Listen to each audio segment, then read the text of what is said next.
হে আল্লাহ, আমরা আমাদের নফসের উপরে জুলুম করেছি, আল্লাহ তুমি যদি মাফ না দাও তো বরবাদ হয়ে যাব। তাহলে আল্লাহর নিষেধকে যদি কোনো মানুষ অগ্রাহ্য করে তাহলে ওই মানুষটাকে জালেম বলা যায়। আপনি নির্জনে বসে একদম একাকী নিরিবিলিতে বসে একবার নিজের মূল্যায়ন করবেন তো, আল্লাহ আপনাকে কতটি জিনিস নিষেধ করেছেন আর কতটি নিষেধের ভেতরে আপনি করে বসে আছেন। আল্লাহ তাআলা বলেছেন কি যে বেটাদের নামে জমি করে দাও আর বেটিগুলোকে বাদ দিয়ে দাও, বেটিটা পরের বাড়ি চলে যাবে। আসে কোরআন মাজিদে কোনো জায়গাতে? কিসের জন্য? এই এলাকার মুসলমান জাত নতুন করে তোমরা এগুলা ফতোয়া করলে, মরার আগে তোমাকে জমি লিখে দিতে কোন বাপ বললো তোমার? বলো, কে বললো তোমাকে তোমার জমি ছেলেদেরকে নামে লিখে দিতে? তোমার কাজ হলো মরে যাওয়া, জমি বন্টন করবে কারা? বেঁচে থাকবে যারা। ওরা যদি না দেয় তো গুনাহগার ওরা হবে। আর তুমি আগে বেটাদেরকে জমি দিয়ে দিবে আর মেয়েদেরকে বঞ্চিত করে তুমি টিকিট জাহান্নামের হাতে করে পকেটে করে তুমি কবরে যাবে। এটাতে কোনো সন্দেহ কাউরি আছে?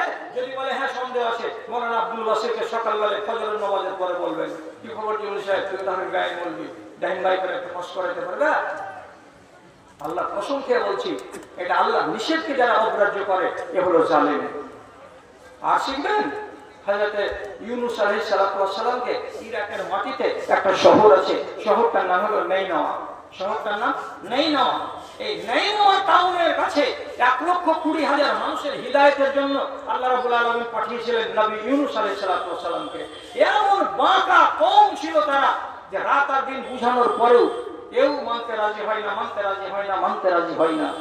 জানে খেদ হয়ে গেল নবী ইউনূসের, তোদের মতো লোকের কাছে এখানে থাকবই না, আমি চলে যাব এমন কোন নির্জন জায়গাতে যেখানকার মানুষগুলোকে নরম পাবো এবং তাদের স্বভাব ভালো পাবো, ওদেরকে গিয়ে আমি ওয়াজ করবো, নসিহত করবো, আল্লাহর দ্বীন বুঝাবো। বলে শহরকে ছেড়ে দিয়ে রাগ করে চলে গেলেন বাড়ি থেকে বেরিয়ে। কোথায় যাচ্ছিলেন? নদী পার হয়ে।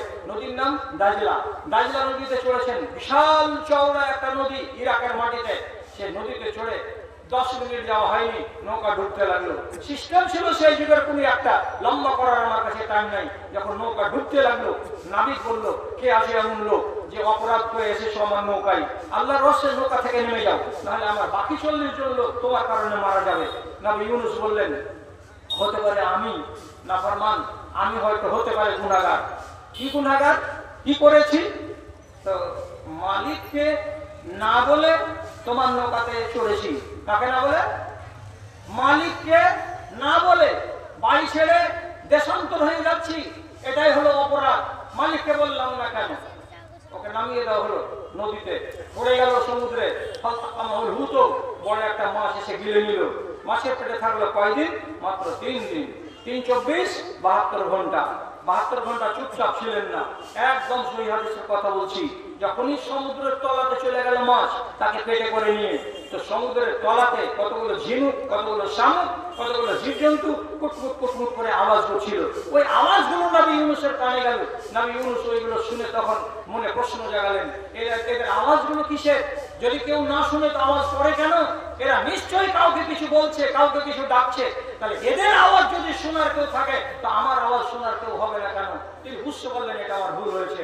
এই ভুল আমি আমার রব, আমার মালিককে না বলে দেশ ছেড়ে চলে যাচ্ছিলাম, এটা আমার অন্যায়। অতএব অন্যায়কে তিনি বুঝতে পারলেন। এবার দোয়া করছেন কি বলে আল্লাহ তাআলার কাছে? কটা লোকের জানা আছে?